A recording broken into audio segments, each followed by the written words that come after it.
যখন চুরি করার পরে সে ধরা পড়ে, তখন যখন তাকে মারধর করা হয়, তখন রুবি আক্তারের কাছে চায় যে এরকম আমার ছেলেকে এরকম মারধর করছে, তাকে পাওয়া যাচ্ছে না, তোমরা আমাদেরকে সাহায্য করো।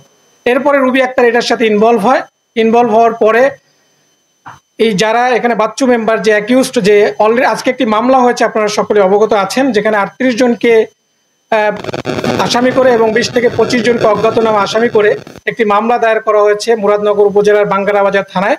সেখানে 3 নাম্বার আসামি হচ্ছে বাচ্চু মেম্বার। এই বাচ্চু মেম্বার 1 তারিখে এই চোরের ঘটনাকে সালিশের মাধ্যমে নিষ্পত্তি করার চেষ্টা করা হয়, বাট পরবর্তীতে যখন এই বোরহানকে পাওয়া না যায়, তখন বোরহানের বাবা থানায় একটা অভিযোগ দায়ের করে কয়েকজন আমাদের এই মামলার 5 নাম্বার আসামি রবিউল এবং তার সাথে আরো কয়েকজনকে 4 জনকে অভিযুক্ত করে একটি অভিযোগ দায়ের করা হয়।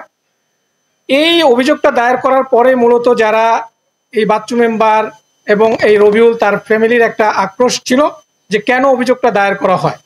পরবর্তীতে 2রা জুলাই এটা নিয়ে নিষ্পত্তি করার চেষ্টা করা হয়, এটা নিয়ে পারিবারিক গ্রাম পর্যায়ে একটা মিটিং করা হয়, সেখানেও এটা নিষ্পত্তি হয় না।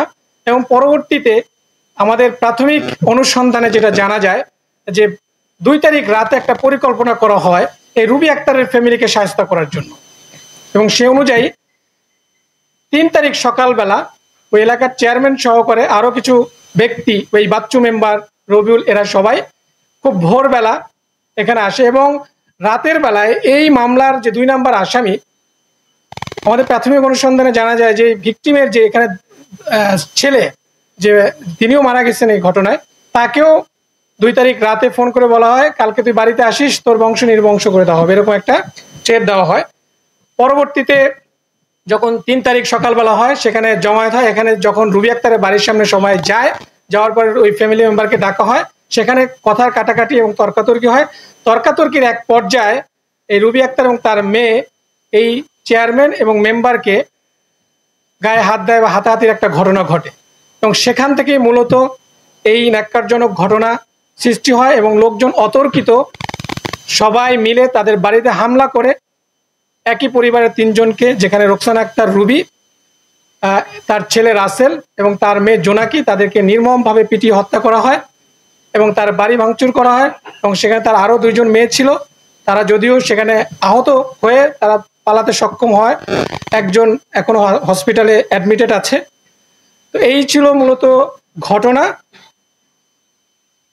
একই পরিবারের 3 জন নিহত হয়। যারা নিহত হয়েছে তাদের নামে অনেক অভিযোগ ছিল আগে, এবং তাদের প্রতি এলাকাবাসীর একটা আক্রোশ ছিল, সেটাও বোঝা যায়। এবং যে রুবি আক্তার, তার নামে আমরা সোফার 11টা মামলা পেয়েছি এবং তার ছেলে, তার নামে 9টা মামলা রয়েছে। তো এই ছিল মূলত 3 তারিখের যে ঘটনাটা। সেখানের জড়িত আমরা 6 জনকে অ্যারেস্ট করেছি। এর মধ্যে যে মামলা, তার মামলার 3 নাম্বার আসামি, 5 নাম্বার আসামি এবং 33 নম্বরের যে অভিযুক্ত, তাদেরকে আমরা অ্যারেস্ট করেছি এবং সাথে আরো 3 জন তাদের সহযোগীকে অ্যারেস্ট করা হয়েছে।